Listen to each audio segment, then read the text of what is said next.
All right, welcome back to another episode of With the Chiefs. Today we're going to dive back into the How to Perform Your Best at Any Running Distance series. In this episode, we are lucky to be joined by Alex Shaw. Alex is a member of Delta Running Squad. He's recently taken his running to the next level with some very impressive times in the half marathon.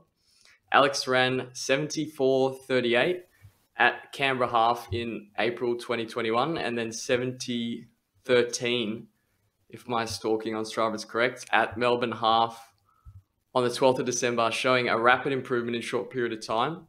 So Alex knows a thing or two about running a fast half, so it's fitting that today we will be centering the episode around tackling the 21.1 kilometre distance. Alex, welcome to the show. Thanks for joining, mate.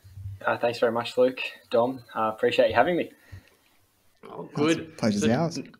Normally we kick it off by just having a chat about like training and how we've been going for the specific week. So what have you been up to for this week?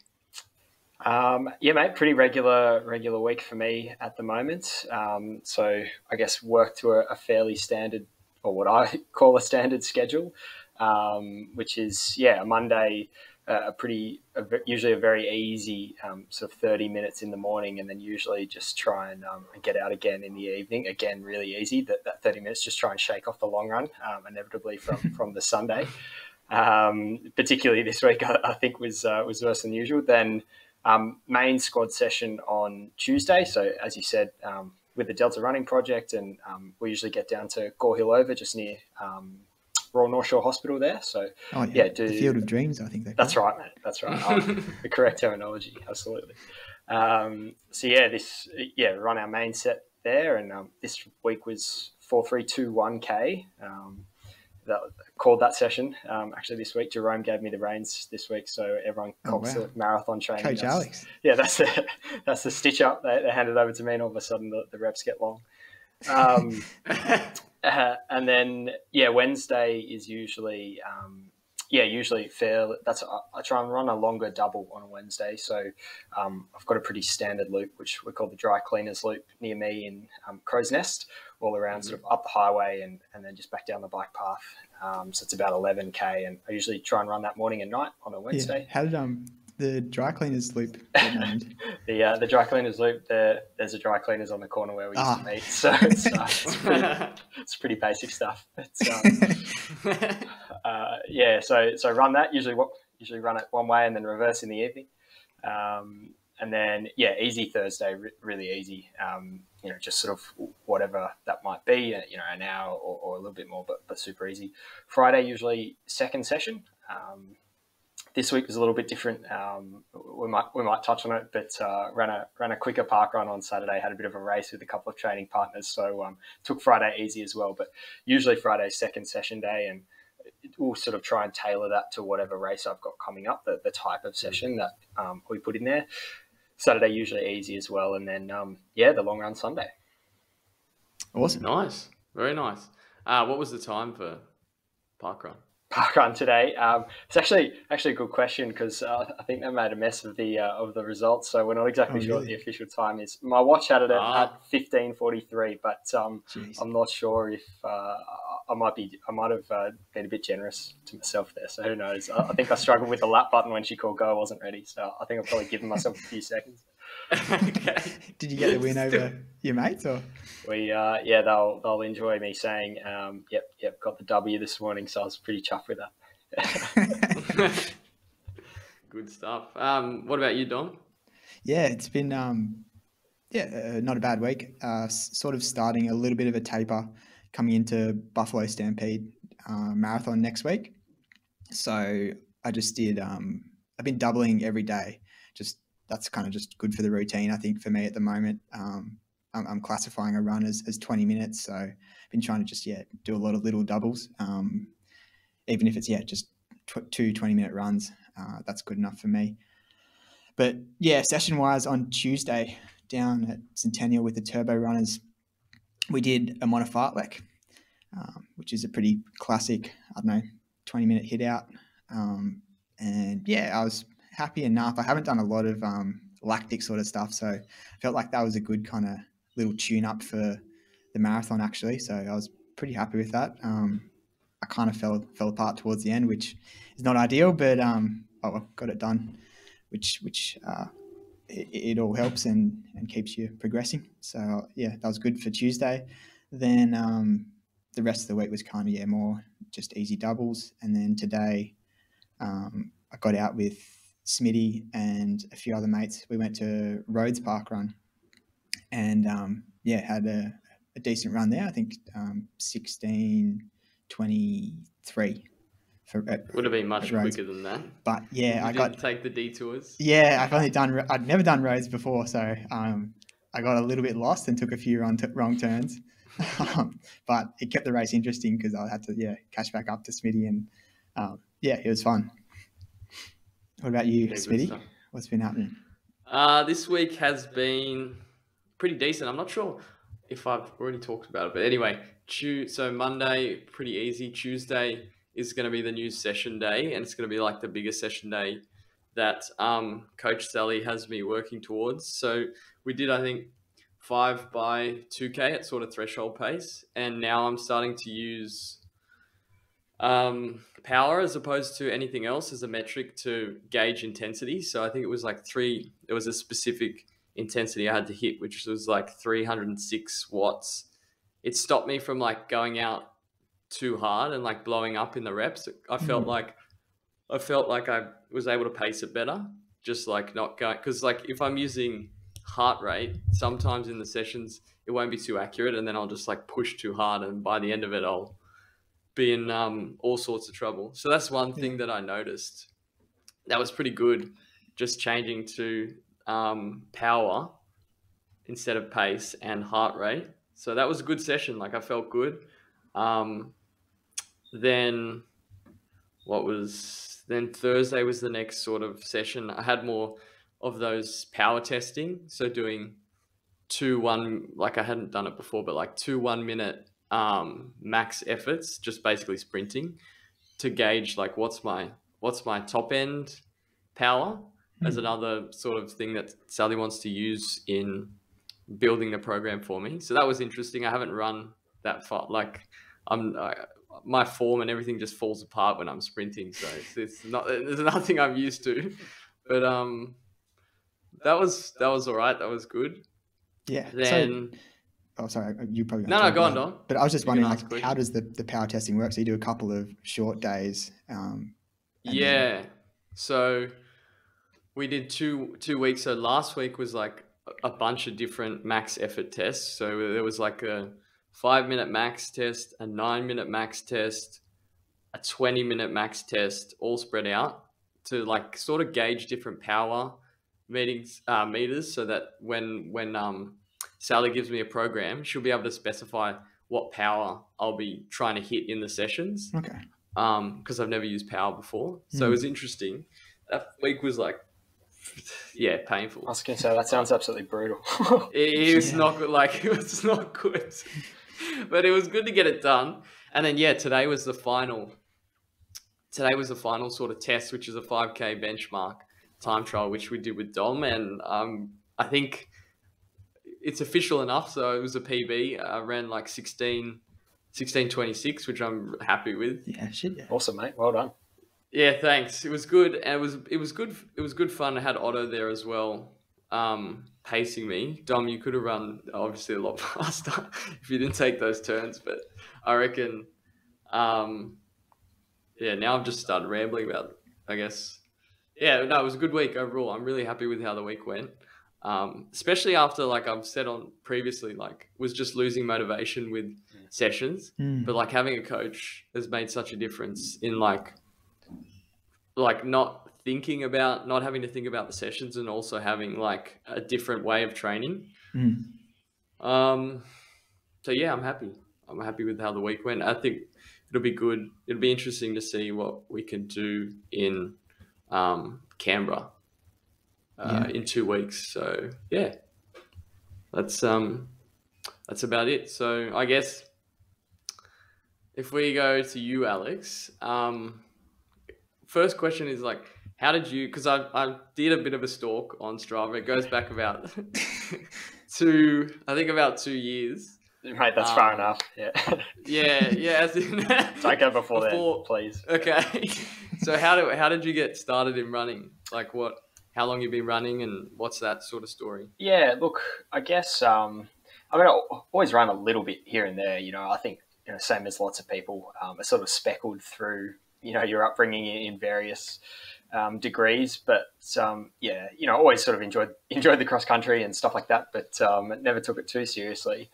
And a few years ago now, blimey, it is getting on, I guess, nearly 5 years ago, my girlfriend, Georgie, said to me, I'd love to run a marathon. And I thought, oh, yeah, I guess I could have a bit of that.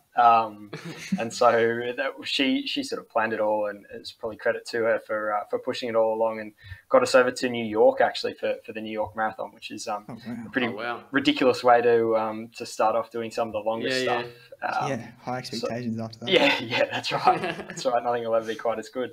But so that was awesome. And, I guess you think you're putting a bit of work in, and you look back and sort of laugh at what you're doing, but that's all part of it. I don't reckon I ran another step for about 18 months after that. It was, I was probably still sore that long later. It was tough. I definitely, I knew it'd be hard, but yeah, it was something else, that first one. And then I think, look, more recently, I'm not sure whether you guys know, but I should probably credit Larissa Tishon, who does a fair bit of ultra stuff around Sydney, and she's a really good runner in her own right. She also worked at KPMG, where I work, and kind of said that, City to Surf's coming up and this and that, and had sort of seen a couple of the runs that I was, I think, doing, and asked me to start training again, and just slowly really built from there. Started to get into it, started to take it a little bit more seriously, or maybe not even seriously, but just, put a few sessions in the week and stuff like that, trying to get a bit better. And eventually she actually introduced me to the Delta guys, and a fairly intimidated bloke at that stage when I turned up to my first Delta session, and just, I guess, kept building from there. And then over the last few years, just carried on with it and tried to build on, whatever foundations I had until, continuing to improve now. And I guess now in a place where, see it as, very much part of who I am, and, really strongly associate with running, and, really enjoy it. I love what it's given me and what it keeps giving me. And now just trying to, I guess, see how good I can get, really. It's pretty much the basic premise. So, yeah. Yeah. What did you run for the first... What time did you run for the first marathon? 3 hours and 8 minutes and change. Jeez. Yeah. What did you put? What kind of training block did you put in back then? A fairly slim one. Yeah. I think I was probably running. I think I probably maxed out about 60 Ks a week, but I don't think I did many 60K weeks. Okay. So I was probably running 40, 50 Ks most weeks, maybe across 3 or 4 runs, and. I mean, I think I've actually looked back at a bit of a program I tried to write myself, trying to scrap it together off bits and pieces on the internet, and running some Yasso 800s and progressing that session up a bit, and trying my hand at tempo runs, etc. But I'm not sure it was a particularly impressive training block, but that definitely, made it all the more painful. But I was happy with how I got through it. I think I had grand ideas about trying to run sub 3 on debut, but as I got closer, I knew that was just a bit out of reach. So I'm glad I didn't try, to be perfectly honest with you. Yeah, fair. How long? When did you join Delta? Like, how long ago was that? Yeah, I think that must have been just over 2 years ago now. I think it must have been the start of. Yeah, it was around Christmas one year, so it must have been end of 2019, I think start of sort of 2020, I started running with them, and then throughout 2020, started running a bit more and sort of turning up regularly, and then obviously with just this year, and I know you've had Jerome on the podcast as well. Jerome's, he's sort of, we've had to turn into a proper associated athletics club and all the rest. So part of ANSW now, which has been great, and means we can run in champs events and all that sort of stuff. So it's nice to be pull that together and just feel part of I guess the whole scene at the moment, which is brilliant. Yeah, that's awesome. Cool. So if we talk about, maybe we can like split it up. and just talk about Canberra first. Yep. So how long did you give yourself to train for Canberra? If you can remember, like, was it a big block or? Yeah, it was. I think Canberra was probably one of the first races where we set out our stool nice and early, or at least the first time I did, and said, okay, we'll really work towards this race. And obviously, we're coming out of COVID stuff, and it gave us, so we were sort of building back into training and picking up, an extra person per session a week, or however the density limits were allowing us to run with, sort of thing. Yeah, that's right. Yeah. So I think we ended up putting, maybe sort of 3 months together towards that. And yeah, I'm sort of a much improved runner since, but that was brilliant. I think that was sort of Jerome, another lad I do a lot of running with now, Ryan Fisher, and I in particular, stringing some miles together, and Jerome and Fish had sort of done that before, and I was learning, definitely. And just working towards it, and sort of trying to get a little bit more specific, stringing those workouts out a little bit more, a bit more distance covered and stuff, trying to get in the rhythm for that half. And so I think we probably did about 3 months of work up towards it. Yeah. Okay. And because when we had Jerome on the podcast, he was talking about sort of periodizing the training. Yeah. Was there a focus on that block about periodizing it specifically? Yeah, look, I mean, I guess we probably treated it as one period to a certain extent. But yeah, we certainly, he definitely built it up for us. He scaled it up nicely. I remember sort of the main workouts that we do on a Tuesday or a Friday. We sort of built up through the K reps to 2K. You might run 5x2K, and then we're running 4x3K, 3x4K, couple by 5K, end up 2x7K. And then, maybe you whacked in a 14K tempo or something like that towards the end. So, yeah, he really sort of built up our ability to, I guess, keep going in that mileage and try and dial into what should be a comfortably uncomfortable pace, I think is probably a good way to describe a half marathon pace. So, trying to adapt to that, which I think worked really well. And, come race day, that was something that certainly served me pretty well, was a good idea of where I sat and how long I'd been operating at those paces. Yeah. And so, it was Jerome and Ryan, they were both doing the half marathon as well, were they? Oh, yep. Awesome. Yeah. So it's always nice if you can pick off a race and have a couple of other blokes or girls for that matter, who are working towards it. There's some pretty talented females at Delta, so you can't forget about them, otherwise you get done. So, honestly, they spit you out the back. So, So in that training block, if we can go back a little bit, do you remember what the typical week was like and how you sort of structured it? Yeah, I think, look, I could probably go back and have a look. I should go back and have a look. I think, mate, you might be more across it, Luke, after having a look back at the training. I haven't got too much detail. I'm a good Strava stalker, but anyway. Like I said, I think one session a week was sort of that chunky, sort of a chunky K reps, building up, longer multiple kilometer reps. And then we tend to supplement that, and what you supplemented it with would vary. So you might get on the hills one day, hill reps, or you might do some hilly tempo stuff. Sometimes we'd keep it a bit shorter and sharper, try and keep a bit of pace in the legs, different stuff like that. Certainly what I do now, but that particular block, I think we just had that main workout per week, and then we'd sort of bandy ideas around for the secondary one, and then we had the long run in as well. I probably wasn't doing the mileage back then that I am now. Not that I'm doing outrageous mileage now, but a little bit less back then. But those were the staples. Yeah. What were you averaging in terms of mileage back then? Was it like 100 Ks or something, or maybe just a bit more? Yeah, I think at that stage I probably had running a little bit over 100 Ks. Sort of maybe up to about 120K, I reckon, would have been maybe where I maxed out, and not much more. And I don't think I would have run a heap of those. I'm sure we'll get to it, but I think sort of after that period last year, as so we went back into a second sort of sustained lockdown, was where I sort of learned how to sustain mileage a bit better, and went through that. But also actually now that I think back, in the build up to that half in Canberra, I'd come off the back of not a severe, but just a bit of a stress reaction, as I sort of, I think building up into my work the first time and building that mileage is sort of, a bit of a case of you get fitter than your body can handle. And so you're keen to push on. And I think everyone learns that lesson at some stage, in one way or another. And the body sort of says, oh, well up here. And took a bit of time to get on top of that. And then once I did, be able to back up really gradually. So that sort of, I think, led into that Canberra build. Didn't get too carried away with any of the mileage, but, was just trying to be consistent with it. Yeah, awesome. How long were you out for?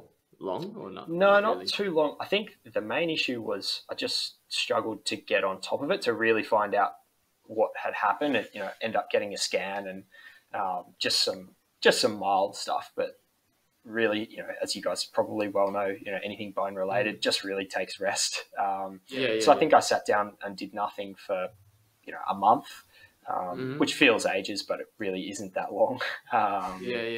And it was just kind of the period preceding that, you couldn't get clear and you were always feeling something and it never crippled you. So you didn't ever stop. And as a result, you probably never really let it heal.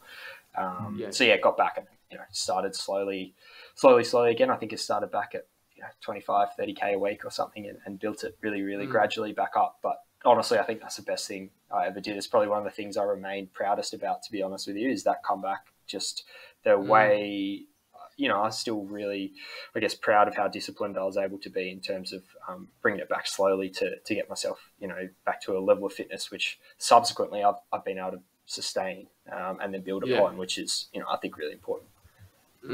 And you remained like the way you built up, just looking over it is just very consistent. Like you didn't try and jump back up by the looks of it. So is that something that Jerome was pretty specific about as well? Was like keeping consistent? Yeah, I think Jerome's always been, he's always sort of been someone just generally counsels, a fairly good and even-handed approach.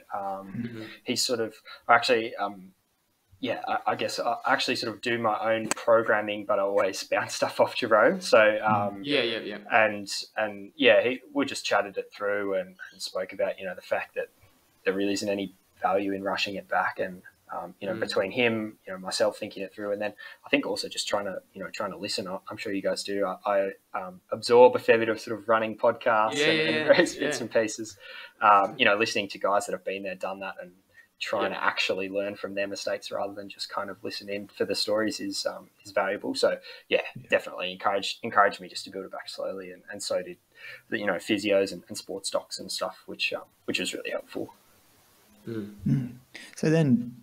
You've just been injured and you've started training again with Canberra in mind. Yep.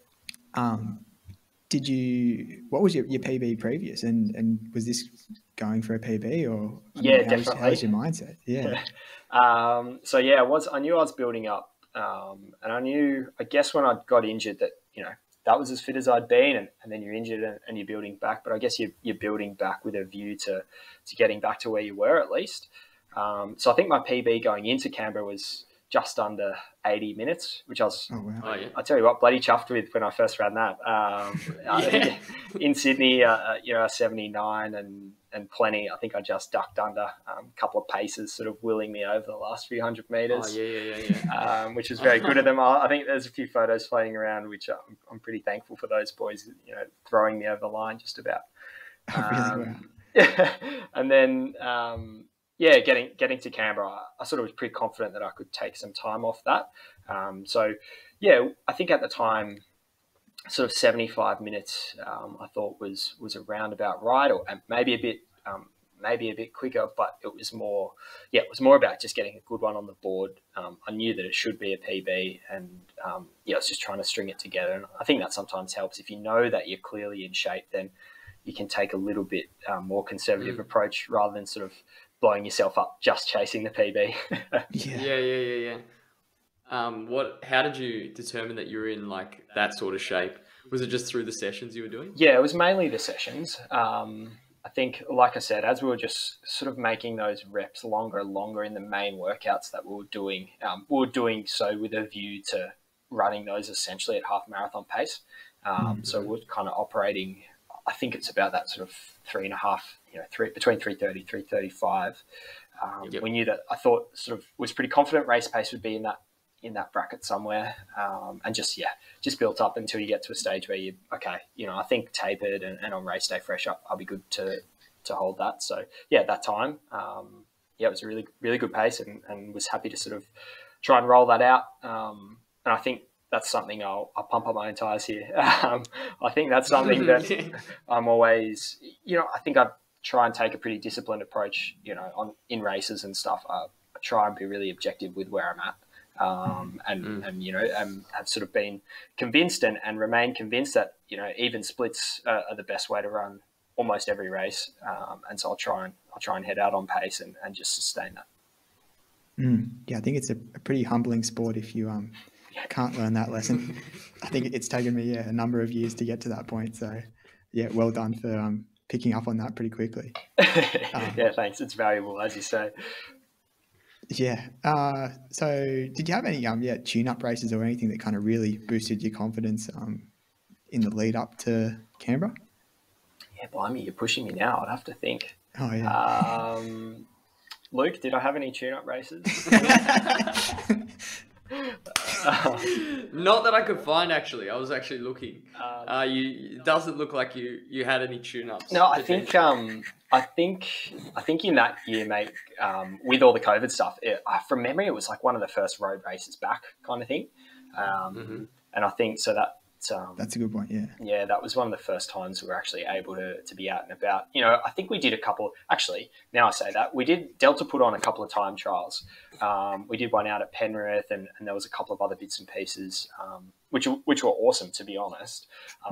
Just got a handful of people out there and sort of did our best to stay apart, and a few laps around the regatta centre and stuff like that. 10Ks and. So that was good just to get a bit of vibe back for number one, and number two, just sort of test out where you were at. I think they were pretty average from memory, but nonetheless, good little blowouts, like you say, which sort of help you remember what it feels like to be up against the red line a little bit. Yeah, definitely. What about any key sessions you remembered, or is it just those sort of longer marathon pace? I don't remember doing anything over the top other than those. I mean, honestly, turning out and doing 2x7K around the Field of Dreams. I remember that being pretty mentally grueling at the time. So I guess those were probably the key ones. Okay. So then, how'd the race go? Was there I feel like some races the mindset's a bit different to others. Was there anything in particular that stood out from Canberra? Trying to think. There's one sort of, I think, one defining moment in the race. I sort of, like I said, I'd gone out probably just on the conservative side of what I thought was going to be race pace. And you get out on the Canberra course, and I can't remember what that main road is called over the back of the course. Oh, yeah. Maybe one of you guys can help me. But anyway, it's awful when it's windy. Luke, we'll figure out in another couple of weeks when we're back down there, mate. But it's pretty exposed. It's pretty exposed on the backside there. And I remember there was sort of a pack of maybe half a dozen of us, 8 or something, and I was on the front. And this fella came by, probably running, I don't know, a few seconds quicker a K. He was going, noticeably quicker, but not something that I thought, I couldn't go with. And I just decided that I was going with him. So I jumped on the back and sort of, poor fella ran on his shoulder for the next however long, just trying to help me through the wind. But I think, like I said, I was still pretty inexperienced. I mean, I still am fairly inexperienced, but I was inexperienced at the time. And I think that was a really good decision that I made, actually. Just try and take a bit of cover rather than doing the work yourself. And if that meant running a few seconds quicker, I think it was a good trade-off. And ended up sort of actually finishing really close to that bloke. I think he kicked me, but it was a good man to tag. I don't know his name, but whoever he is out there, thanks very much. I think he probably towed me through to a much better time than I might have otherwise run if I was sitting in the wind on the front of a pack there. Any particular, like, how were you feeling towards the end of it? Did you pace it quite well, or? Yeah, I think I paced it relatively well. I copped a stitch at about 18K, I think. Probably just had to try and they're not easy to deal with, but I think sometimes if you can just pull it back a little bit, sort of just back it off, a few seconds, sometimes you can just get a handle on them again. They can be really tough and stick with you, but I think I only maybe had to put up with it about 1,200 meters, maybe a mile or something, and just managed to get on top of it. And by that stage, I sort of, then you've only got a couple of K and you just grit your teeth and try and get home. But I thought for a second maybe the wheels were going to fall off and I'd be trudging in those last couple of K. But fortunately managed to hold it together.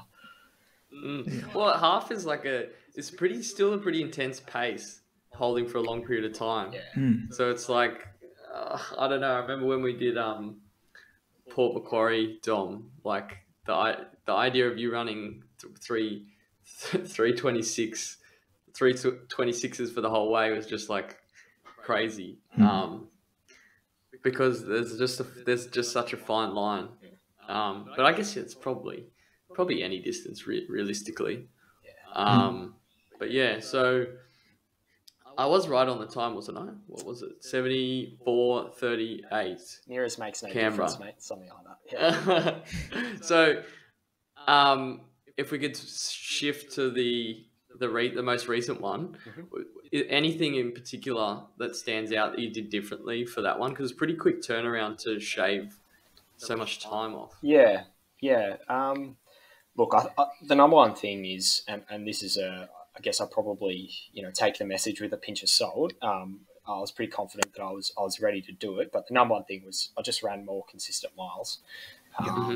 So, I probably, like I said to you, I probably went from running a bit over 100 Ks and with a little less consistency to, I'm just having a look here, probably went for a period of 3 or 4 months. And that's why when we copped our second lockdown of just, consistently 130 Ks every week, which at the time for me was more than I'd ever run for sure. And I just tried to also experiment with some sessions during that period. I thought sort of we don't have anything that we're really working towards. We had sort of at the first part of that prep, we had Gold Coast that we're working towards, and I'd sort of built the mileage up off the back of the half to go towards the Gold Coast, I guess, and that got cancelled. And, when Goldie got cancelled, I just thought, okay, well, I'm just going to try and dial this in, train for nothing in particular, but just be really consistent and try and just bring my level up.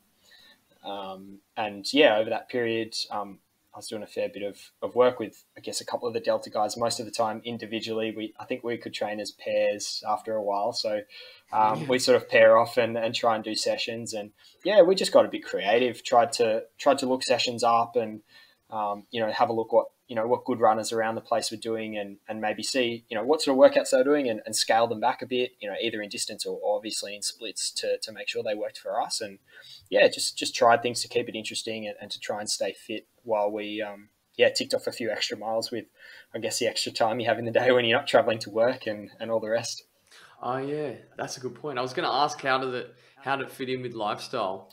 Shifting to higher mileage, because I realized over a certain point it starts getting tricky. Yeah. That's just me personally. So what was your experience with that? 100%, mate. I couldn't agree more with that. I think I've reflected on that quite a lot recently. So I used to play, this is the first year this summer actually that I haven't been playing grade cricket, and for anyone that knows grade cricket, I played grade cricket for Sydney Uni for a bit over a decade, and that's it. I guess it's proper cricket. It's amateur cricket, but it's proper cricket, and so you're training sort of 2-3 times a week at least, and you obviously give up your whole Saturday and sometimes Sunday playing that as well. So this year, the previous season, I picked up my running training to a decent level and trying to play cricket and then, do work and obviously spend some time with Georgie here at home as well. Just got too much. It just sort of that reality hit me that I was doing too much. And I remember that Christmas just thinking, sort of only halfway through the cricket season and doing, however long it had been since the start of pre-season, I was absolutely gassed and I just sort of fell in a heap at Christmas time. And sort of looked to get through that cricket season, and I just knew that I wasn't giving it all that I used to. And, I was turning up on Saturday with guys that I was so fond of and knowing that I probably hadn't prepared as well as I needed to perform. And, I think you guys would both understand well, it's obviously, it's a standard that you hold yourself to, and it doesn't matter what pursuit that is.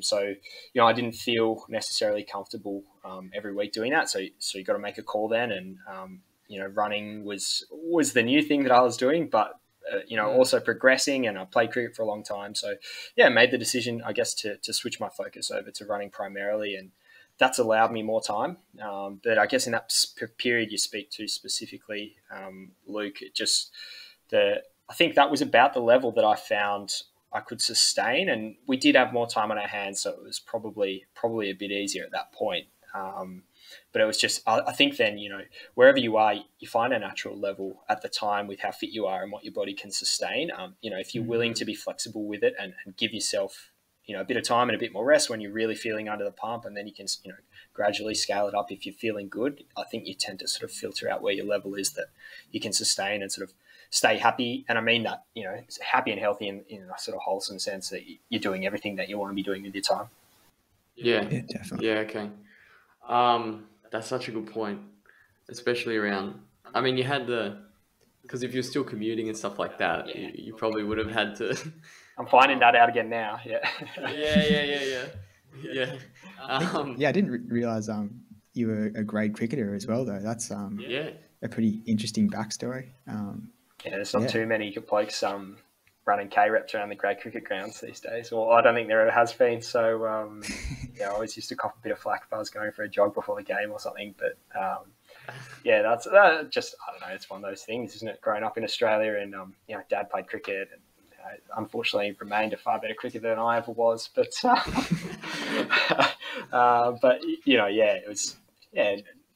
didn't really ever lead into running, I don't think. But that's just what I always loved, and have played my whole life. Yeah.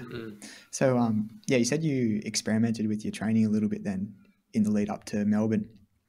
I saw you did a couple of time trials, and it seemed like your running just went to another level. I think you broke 15 unofficially for 5K. Broke 15. I didn't find that. Damn it. It's unofficial. It's very unofficial, mate. Where was that? We ran a time trial. I ran a time trial with a couple of the run crew boys who were good enough to have me along.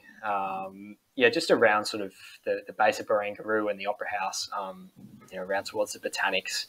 So I reckon, the watches stopped in a few different locations. And look, the reality was we were all running off GPS, so your watch was going to say 5K when it said 5K, and everyone's was a little bit different. But whatever it was, like you say, Dom, that was a real confidence booster for me, that time trial. I remember coming out of that. I'm not gonna lie, I was absolutely stoked with that run. I wasn't sure that I was going to be able to keep going with those boys, and came out of it thinking, okay, maybe this training is really working, and that was probably one of the first times I thought, okay, I can look to sort of really move in the right direction with some of the stuff that we're doing. Yeah, that's funny because there's those few moments where your perspective shifts about your own running, just from hitting a certain time you didn't expect. For example, Dom, can you think of any particular one?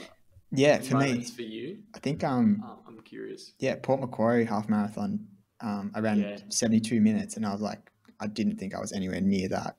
And I was just I think I was in a period of training where I was stepping it up, and you just don't know where you're at, and then to have a big result like that, it kind of just cemented that that level of fitness and confidence that you can actually get to the next step. So that was really pivotal for me in kind of transitioning to targeting 2:30 for the marathon. But even though I didn't get 2:30, I think it was pretty good.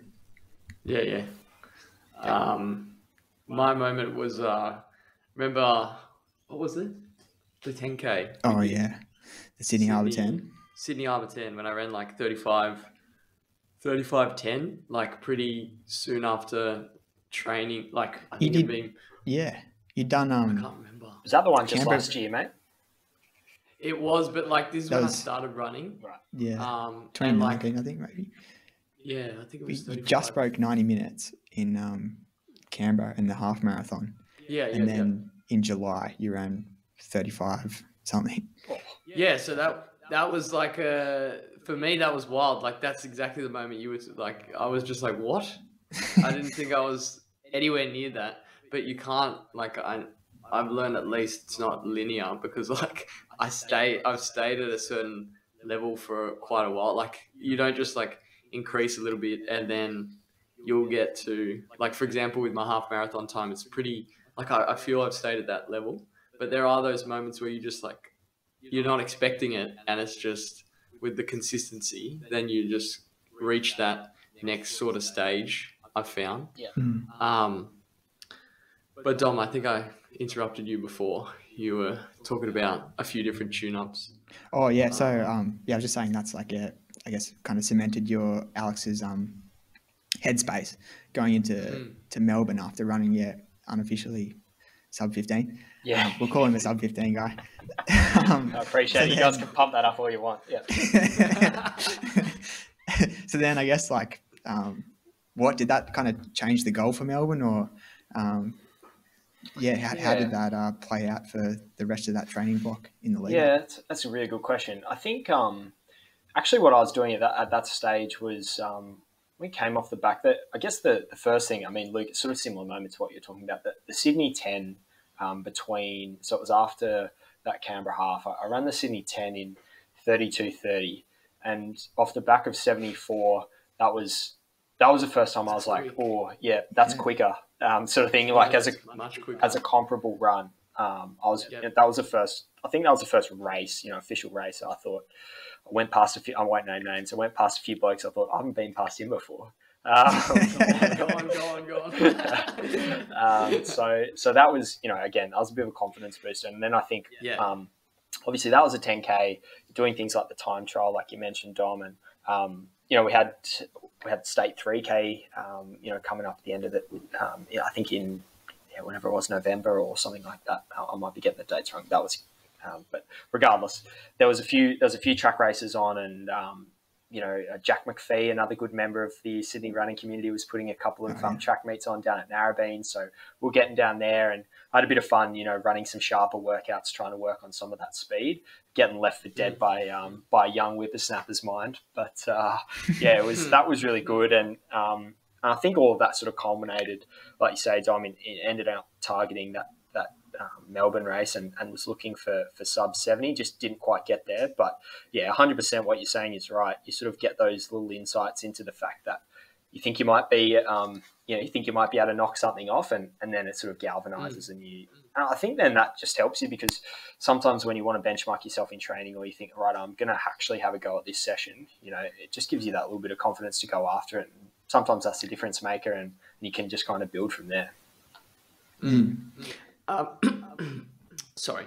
Because you're just looking at your actual training and you're saying you're programming yourself, what are you actually, like, how are you doing that? What are you learning from all that sort of stuff? Because, like, it's some pretty serious training. So yeah, that's you forced me to say that I just make it up on the fly, which I pretty much do. Look, I guess I've got now, like, I think I'm really comfortable with the structure I'm working with at the moment, and the key things that it enables for me, that I know it enables, are I can do the same thing week in, week out. So I know that I'm able to get a baseline amount of miles in, and I'm able to get a key session, sort of a supplementary session, and a long run in. And so those are the three pillars, I guess, that I work my week around. And then at the moment, like I mentioned, I'm sort of adding three other doubles on top of, like, all your daily runs. So I got 3 days where there's something to get out of the day, 4 days where I'm recovering, and I'll tend to drop 3 other running days in there, and then the other little bits and pieces, your 1%ers, I guess you'd call them, your sort of exercises and strength and stuff, which I could always do more of, and I think we all probably could, but there's a baseline there about what you're wanting to get out of it, and then I just look at really how I tune those 3 key days based on what race I'm working towards. So if it's a half marathon, how am I building up that main session on a Tuesday to make sure I'm sort of covering a bit more mileage, not marathon mileage, but starting to get into some meatier stuff. And then if it's a half, again, I probably look to make sure I'm getting over some hills on that second session. That tends to be what I I find gets me fit. I think that sort of aerobic work I enjoy. So there's a few spots around Sydney where I tend to get down to, Chowder Bay and Balls Head. I'm sure you guys, have at least, if you haven't been, know of them. And yeah, just getting over those hills, trying to get a bit tough, I guess, is the way I try to think of it, so that it's going to get tough at some stage over 21k, and yeah, just got to be up for that, and then keeping the long run in there as well, just so you got your miles in the legs, and obviously your long runs. I'm still probably running 2 hours plus, every week. Number one, I'd say obviously I've got a marathon in the back of my mind at the moment, but I know we're talking half stuff, but for that reason my long runs are probably longer than they need to be in a half marathon build. But I guess that's the way I think about my week is around those 3 key days and filling the spaces in between with recovery stuff. Okay, nice. This is taking a bit of segue from this specific training block, but if you just in a general sense, it's a loaded question, but like what do you enjoy? What do you enjoy about the actual training? Because it is a bit of a grind, but it's like, obviously we do it for a reason. So what do you think about that? Yeah. Look, I mean, fundamentally, I want to get the best out of myself. I think I'd probably be lying if I said that that wasn't the underlying motivation. I absolutely love the people that I've met, all the connections that I've built there. They're a fantastic part of what makes this sport really enjoyable. And when people ask you, how you get out and run 10 times a week or whatever it is, and I'm like, well, to be perfectly honest with you, 7 of those times I'm just yarning with a couple of my good mates. It's genuinely that's what makes it, I think, achievable and what helps you get through a lot of those miles. But the reality is as well, you do a fair few miles solo, and that's what I think that's what it boils down to. I mean, maybe I haven't stopped to think about it enough, but there are times. I was reflecting one day this week, it was absolutely hosing down at about 8 o'clock. I got back from from a commitment, and it was 8 o'clock and I hadn't run yet that day. I was like, well, you got to go, Alex. there's no arguing. And I think I've tried to sort of build that in. You got to be sensible about it, but I don't view it as a choice anymore. It's something that, I just jump out of bed every day, and, that's where I'm off to do. I'm off to go on a run. And I think when you just sort of accept it as part of your life like that, it just becomes something which A, is really normalized for you, and B, something that you really enjoy. You get something specific out of it, which is obviously, the feeling we all know at the end of a run. And that, it's become something that I really enjoy, but it's probably those are the pieces which fit in there, and that social aspect and the drive to see how good you can be, I guess. Definitely. It's like a never-ending thing, because you get to one point, and then you're like, okay, how much further can I push it? So it's like this interesting process. Yeah, absolutely. And mate, I guess that's the best thing about being on the roads and some of the longer stuff. It's you might not be the bloke that's going to win a 1500, but you can be a good marathoner for, touch wood, for a fair few years to come. So that's what keeps me going, is knowing that, I don't have to be at my best next week or next year. Got a bit of time, hopefully. Yeah, that's a good point. And you're saying like you're focusing on the half, and then you've already got marathon. So you're obviously thinking like longer term, which is good.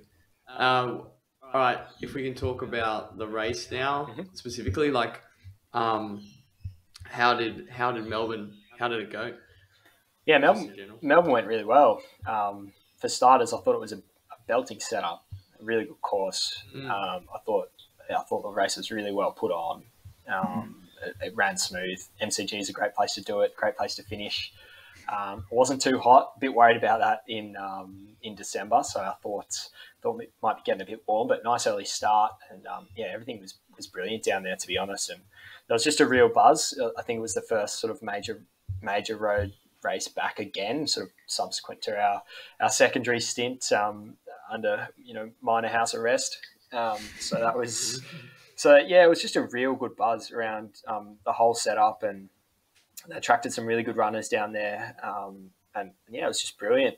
I thought that, I guess, the race itself, in terms of how it actually played out, I I did a little bit of my own stalking, mate, and I knew that there'd be some pretty good females out the front of that field. I was pretty confident that they'd have a pack around, Izzy Bat Doyle and a few others, and Izzy was the one that ended up sort of hanging on to win that female race. But I just thought, here's a good opportunity to put yourself alongside some professional and superb athletes who really know how to manage their way through a race. And I'm sure a couple of them are going to do a great job of it. So if I can just be a part of that, hopefully I end up running a pretty good one myself. And I think that's probably how it pretty much played out. Yeah, awesome. Any specific challenges in that race?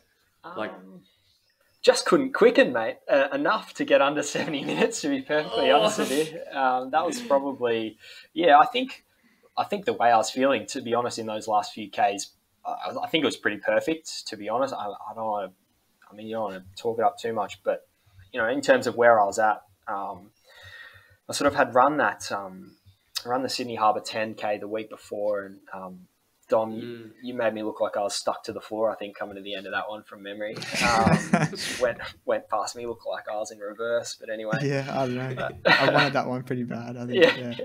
Yeah. Certainly more than I did, but or more than I had to give anyway. That was quite a tough run. So we're backing up off that, which I was actually keen on doing. I thought the sort of 10K a week off into another race was a good way to do it. And I still maintain that. And I think those last few Ks in the half, though, I just had that feeling. I was like, I'm right on the limit here. And as quick as I get over this line is as quick as I get there. Like I didn't have much more to try and dip myself under that barrier. Look, I was really stoked with it. Just missed what I was looking to do. But there was, other than that, I think the race was pretty even. Not too many complaints. I think we paced it pretty well. Nothing really stands out to me, to be honest, other than it was a really enjoyable race, sort of dialed it in. Like I said, I did really enjoy the sort of Jeff Stenson was running, and like I said, Izzy and a few others there in that women's field. It was just a really good feeling to be going around with them. Plenty of people making a lot of noise for them, not us, but it still kept the vibe up, and we were enjoying it out there. Awesome. Well, are you doing anything in particular in terms of pace? Like, were you looking at your watch? Do you tend to do that, or because you had a good pack, were you quite confident in just sticking? Yeah, I knew Izzy wanted the course record, which and I think it was 71-ish. So I knew she'd be close, and I had the watch up. I just kept it on average pace. That's usually what I utilize. Got to screen with a couple of those key metrics, average pace, how's your heart rate, that sort of stuff. But try not to look down too much, just try and find a rhythm. And everyone's different, right? Some people love knowing exactly where they're at. I think most of the time, if you know sort of how fit you are, and I mentioned it before, I think if you can assess yourself pretty objectively, then how you're feeling should be a good guide to sort of how you're going. And if you can train like that a little bit and try and rely a little bit less on the data, I think that's a good thing. It just helps me a bit more I stay out of my own head a little bit more if I can just run with the rhythm rather than worrying exactly about where I am at any particular stage. Yeah, that's a good point. And you finished in the MCG. Yep. Had you ever played cricket there before? I haven't. No, I've played on the SCG, but I haven't played down at the Coliseum, mate. But it's pretty big. It'd be nice if it would. I can only imagine what it's like finishing sort of an Olympics or a Com Games in there with 90,000 people. Karen McCann style would have been absolutely unbelievable.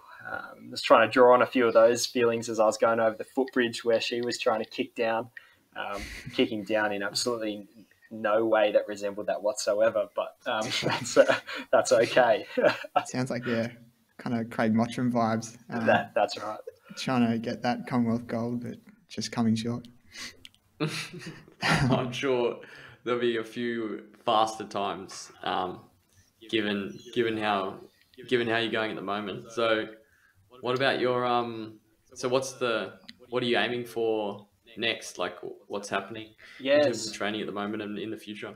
Yeah, mate. So Canberra's next, same as yourself from what I've gathered. Yeah, so heading down there in a couple of weeks, which would be brilliant. One more long to go, mate, and then it's officially you can pull the foot off the pedal a little bit. yeah, so running the half down there, which would be really good. Looking forward to getting back out on the roads again. Feels like it's been a little while, even though it hasn't been that long, but it feels like it has. And then I'll run the Sydney 10, and then Gold Coast is the big one. So that's the main goal at the moment. Really, that's I guess that's looming in the distance as what I really want to be ready for. Marathon. Yeah. Wow. Big, very big. Do you have like is there any time playing on your mind, or you don't want to think that far down the track? Yeah. Look, I wish I could lie to you. I absolutely want to go sub 2:30. That's a key goal. I think if I have an outstanding day, could go a little bit quicker, but also you just don't want to. I just don't think you got to respect that race so much. The marathon is just so variable, and so much can go on that I think. I'll decide closer to the time what exactly sort of the paces are. But if I ran anything in the 2:20s, I'll be really happy. Definitely. I think it's a big target for a lot of marathon runners. Definitely easier said than done. Like, have you run many other marathons or just? I've only run the two. So I've ran New York, and then I've run Queenstown as well. Oh, okay. Again, Georgie asking us if we can go on a trip and throwing a run in there to try and convince me it's a good idea. Successful tactic. She's 2 from 2. So, ran the Queenstown Marathon, which was absolutely beautiful, but remains my PB, actually. I was 2:55 on, which at the time, I was over the moon with that. Pretty tough sort of traily course, Queenstown. Yeah, glorious, but yeah, a bit tough, that one. But yeah, I was super stoked to go under 3. That was my goal, and to run 2:55 at that stage, yeah, I was really stoked with. And then I've run 50k around now ES Marks, which was 50k around ES Marks. That's a story for another time. But no, that's a story for now. It was part of CBA sort of Cam for Cancer initiative, and KPMG sort of got on board, corporate partner, and I was consulting for CBA at the time, and so we put a team together, and we were going to run it. We were going to run it as a team, and we did run it as a team before. But the rule was you had to have 3 people out there at any one time, and look, I was just lucky enough, I guess, that I had the fitness that I just ran the 50. Wow!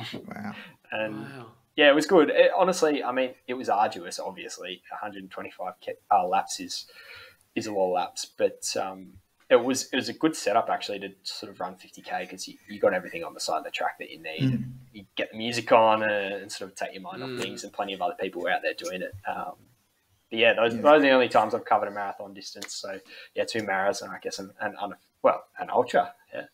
Yeah. Jeez. Yeah, 100%. And go on, Dom. Sorry. Oh, sorry. I was just going to start wrapping up. I don't know. Oh no, I have 2 more questions. I'm all over the place. I apologize, but I forgot to ask about in the training block if you did anything particular around nutrition, or how you think about nutrition and stuff like that. Yeah. I'll divvy that up into two parts, but I'll be really quick with the first one. I mean, generally speaking, I think if you're running, plenty of miles, you just got to eat well. And when I say eat well, I just mean, get the volume of food on. I mean, if you listen to a couple of, I was listening to Mona over the Christmas break talk about what he used to eat, just pile into everything. And honestly, that's not too far removed from what I do. I was having a conversation earlier today, and we were sort of discussing what you eat. I just said pretty much what gets put in front of me, and that's it pretty much rings true. Just try and make sure that you're eating enough, get the good stuff in. Obviously, get your carbs in, get your protein in, just to make sure that you're well.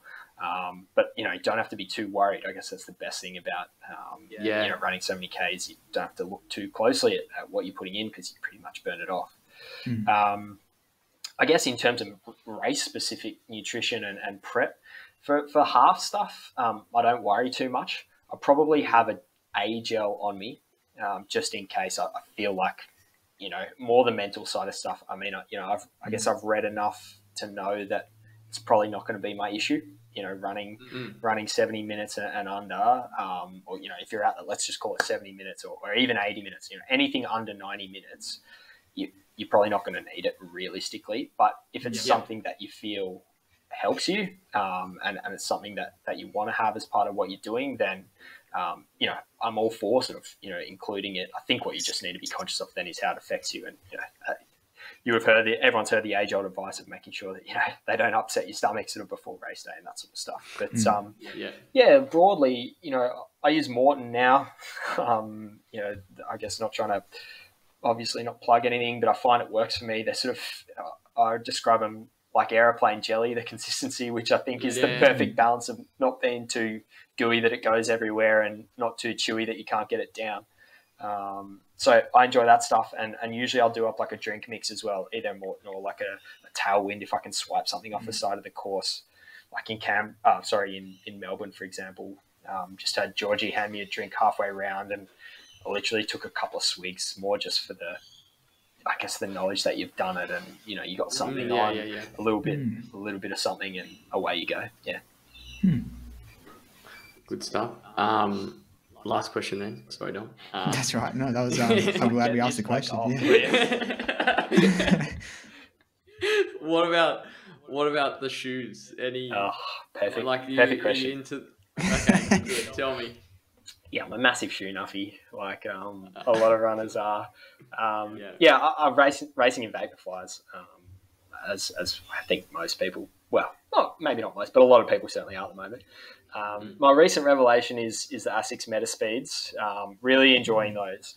I was lucky enough to swipe them from an outlet for a heavily discounted price, and threw them on, and I've been doing a few workouts in those, so I really enjoy them. I think just a little bit firmer than Vaporflies. The boys on Shoe Geeks probably tell me I'm an idiot or something, but no, they're so I enjoy doing some work in them, and then just kind of got, I guess you try and find a shoe for every occasion in a sort of conservative sense. So I got about 10 that I go between, I guess.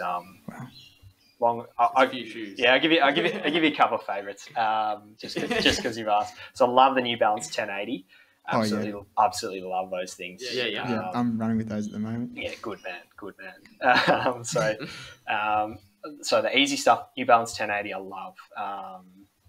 The Nike Invincible I'll do some like doubles and stuff in them. Just a bit of a luxury shoe to throw on when the legs are really banged. They're a really rich boy shoe. Yeah. But try not to do too much in them, because I reckon you get a bit sloppy in those things. They're just so much fun. And then I've got an old school. I love the Asics Ds Trainer, actually. Really? It's like a super basic shoe. It's just got a little bit of more medial support. I usually throw that on the trails. It's like outsole's really good. Even like if I'm doing a longie around, like I did a longie around Centennial last week, and I did 20 Ks in the DS Trainer first, because you just go around the edge of Centennial and stuff. Yeah, I just really enjoy it. It's a bit flatter. And I think I guess now you are getting a little bit technical, but I think a lot of foam under your foot, like my experience has been, and I know a lot of people say it, my experience has been, it sort of just like moves the load a bit further up the chain a little bit, and hammies are probably what I struggle with the most. So I sometimes try and do a few miles in something a little bit lower profile like that, a little bit firmer. Trying to think what else I've got in there. Dragonfly, if I'm on the track, gorgeous shoe. I think that's the most fun shoe I've ever run in. They're pretty good shoe, yeah. Why is that? What's good about them? I've never run in those. They make you feel like you're a much better runner than you really are. I think that's. I gotta get a pair of those. I remember just doing some reps in those. You think, blimey, these, I must be going quick, and you probably don't. But they feel good. Yeah, what I'm trying to think if there's any other stand. And my other shoe. I'll finish on this one. Endorphin Speeds, Saucony Endorphin Speeds. Yeah, love those. Just finished my pair of those. I've got another one sitting in my cart. Actually, haven't quite purchased yet. But, I just decided on colorway. You know how it is. But that's probably the other shoe. Yeah, love getting out in them. Bit of long run. You can do a session in them. You can pretty much do anything in that. And love those. Good stuff. Awesome. So we've been asking every runner on the show what their favorite race experience was, or like their most memorable race. Is there anything that comes to mind? Yeah, good question. I think my most memorable race date would probably actually still be New York. Marathon debut. It was like, honestly, over there, it was incredible. So if anyone has a chance to go, I mean, I know that some of the majors a lot of the majors are fantastic to run. Everyone says London's fantastic. I'm sure it is. But New York is exactly what you expect it to be for the vast majority of the race. It's honestly 3, 4, 5 people deep for, 30 plus Ks of those 42 Ks, both sides. And the Yanks just go absolutely mental the whole way. Like, literally, they go mental. That's so good. And they get your name on your bib and they just yell out at you in that very sort of hype sense that they do have. Which when you're running a marathon, there's nothing better than that. So yeah, that honestly was a truly sort of special way to debut in the Mara. And look, I'd love to get back to a big event like that and hopefully run a much more competitive time. But so that probably stands out. I don't know, one close to home, just, off the top of my head, last year, the 3K champs are so much fun. I think that's a fantastic night of athletics. ANSW does a great job with that, those state champs. And getting on the track was pretty new to me. Bit of fun, sort of getting the elbows out a little bit. And it was just awesome to test yourself in a new way. And try and run quick. Still got a fair bit of work to do in that sense, but that was brilliant. So I'll go with those two. Yeah, they're pretty good ones. How'd you go on the 3K? Good, mate. Yeah, pretty good. We were crawling in a 3K sense after 2K. I think we split 2K at 6 minutes dead, and the commentators were on our backs. They were like, "These boys are walking." It's gonna be a quick last K. There's no one on the front. What are these counts up to? They didn't use the words counts, but So, but we did kick it down. So I finished I ran an 8:46 for third in the C race. It was that was great fun and completely different way to run a race for me. I'd never run a K as quick as that. So it's great fun. That's pretty cool. Yeah. Very cool. Anyways, thanks for coming on, Alex. That's been awesome insight into what it takes to run a fast half marathon and be a half decent runner. It's a pretty special journey that you've had. I'm glad you used half. Thanks for coming on. It's been awesome chatting to you. No, thanks for having me, boys. It's been superb. I'm always available to talk running, so I really appreciate a chance to sit behind a mic and do it. It's really cool. Thanks very much for having me. Thank you, mate. Thank you. Oops.